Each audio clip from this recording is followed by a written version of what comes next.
Baik, sekarang kita akan membahas penyusunan tabel implementasi nilai-nilai dasar ASN berakhlak dengan subtema nilai berorientasi pelayanan dan akuntabel. Dengan studi kasus yang sudah kita pilih ya. Oke, untuk lebih detail mari kita membahas menganalisa berita ini lebih jauh ya. Saya akan memandu teman-teman dengan beberapa pertanyaan. Oke, kita mulai dari Mbak Nanda. Oke, Mbak Nanda. Menurut Mbak Nanda, apa sih yang menjadi tahapan kegiatan dari berita yang akan kita bahas ini? Silakan Mbak Nanda, saya kasih kesempatan untuk Terima kasih bicara. waktunya, Kak. Untuk tahapan Baik, kegiatan PTSL sesuai di pasal 4 ayat 4 Permen ATR BPN nomor 6 tahun 2018. Yang pertama itu ada tahapan perencanaan, yang kedua itu ada penetapan lokasi, persiapan, lalu ada pembentukan dan penetapan panitia adjudikasi PTSL dan satuan tugas. Selanjutnya ada penyuluhan, pengumpulan data fisik dan pengumpulan data yuridis, lalu ada penelitian data yuridis untuk pembuktian hak, lalu ada pengumpulan data fisik dan data yuridis serta pengesahannya. Selanjutnya penegasan konversi, pengakuan hak dan pemberian hak, lalu pembukuan hak. Selanjutnya penerbitan sertifikat hak atas tanah, pendokumentasian, rahan hasil kegiatan, dan yang terakhir yaitu pelaporan. Begitu Mas untuk tahapan kegiatan PTSL-nya. baik. Teman-teman udah dengar ya tadi ya. Bagus sekali. Cukup jelas ya apa yang disampaikan. Saya akan bertanya sama Mbak Tuti. Mbak Tuti, apa output yang dihasilkan sebagai hasil pelaksanaan kegiatan ini yang tadi disampaikan Mbak Nanda? Yang pertama, terpetakannya bidang tanah dengan target 4.063 bidang tanah di Desa Wanseriwu, Kecamatan Tiworo Tengah telah terpetakan dan diukur secara sistematis.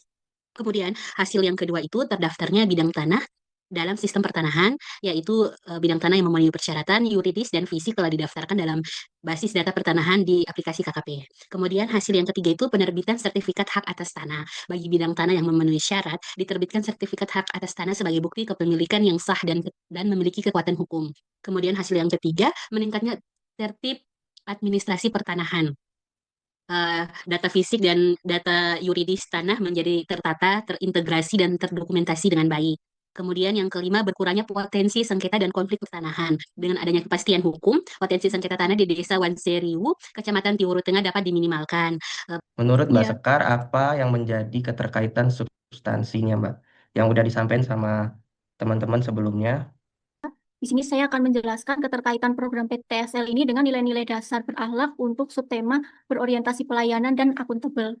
Untuk yang berorientasi pelayanan itu berpakaian rapi serta memberikan senyum, salam, dan sapa kepada masyarakat dalam pelaksanaan program PTSL, kemudian mendengarkan aspirasi masyarakat, lurah, atau kepala desa mengenai lokasi, jumlah, atau luas bidang tanah yang akan disertifikatkan. Kemudian melakukan penyuluhan di kantor desa kepada masyarakat, kepala dusun, lurah, mengenai maksud, sasaran, dan tujuan program PTSL. Kemudian juga menjalin komunikasi yang intensif dengan masyarakat dan perangkat desa dalam rangka pengumpulan data fisik dan data yuridis. Dan yang terakhir, menjalankan SOP yang berlaku pada pelaksanaan program PTSL. Kemudian untuk subbagian akuntabel itu yang pertama, bertanggung jawab dalam mengalokasikan waktu yang telah ditetapkan. Jadi waktu yang ditetapkan itu benar-benar untuk program PTSL, tidak diselingi keperluan pribadi. Kemudian mencapai target jumlah pemohon dan juga bidang tanah sesuai kesepakatan di awal. Dan pantang menyerah sebelum mencapai target. Kemudian juga menyimpan dan mendokumentasikan data pemohon dengan rapi agar kapanpun dibutuhkan kita bisa mengaksesnya dengan mudah. Dan yang terakhir itu tidak meminta tambahan biaya kepada pemohon di luar peraturan perundang-undangan karena PTSL adalah program bantuan dari pemerintah untuk masyarakat. Baik, kemudian mengenai apa sih kontribusi terhadap visi dan misi organisasi ini?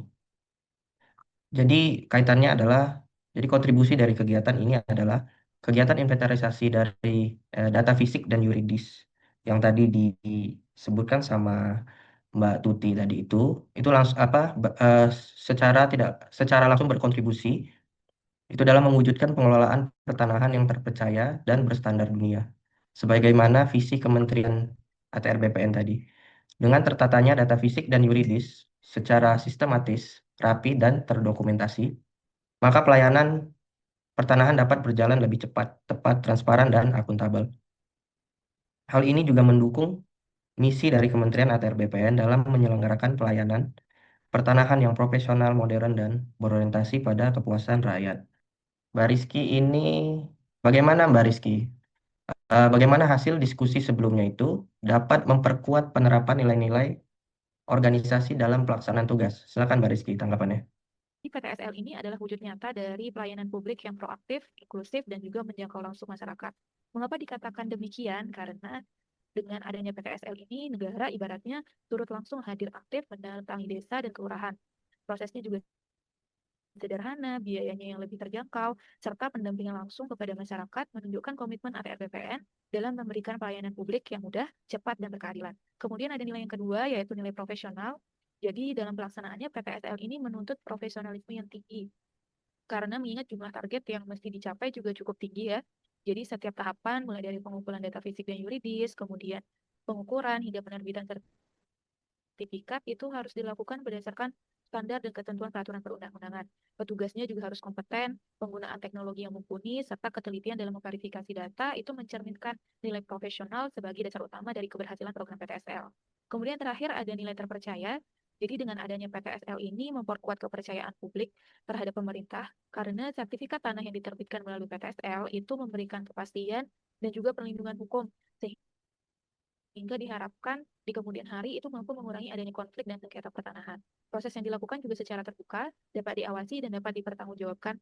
Ini mendapat membangun kepercayaan publik terhadap ATR BPN sebagai institusi penyelenggara administrasi pertanahan. Akhirnya kita dapat mengambil kesimpulan bahwasanya pelaksanaan program PTSL 2026 oleh Kantor Pertanahan Kabupaten Muna Barat merupakan wujud nyata penerapan nilai-nilai ASN berakhlak, khususnya berorientasi pelayanan melalui pemberian kemudahan akses sertifikasi tanah bagi masyarakat, serta akuntabel melalui pelaksanaan kegiatan yang terencana, terukur, dan dapat dipertanggungjawabkan. Akhir kata, saya mohon maaf apabila selama memandu diskusi terdapat kekurangan. Semoga apa yang kita diskusikan hari ini membawa manfaat bagi kita semua. Wassalamualaikum warahmatullahi wabarakatuh. Selamat siang dan sampai jumpa pada kesempatan berikutnya.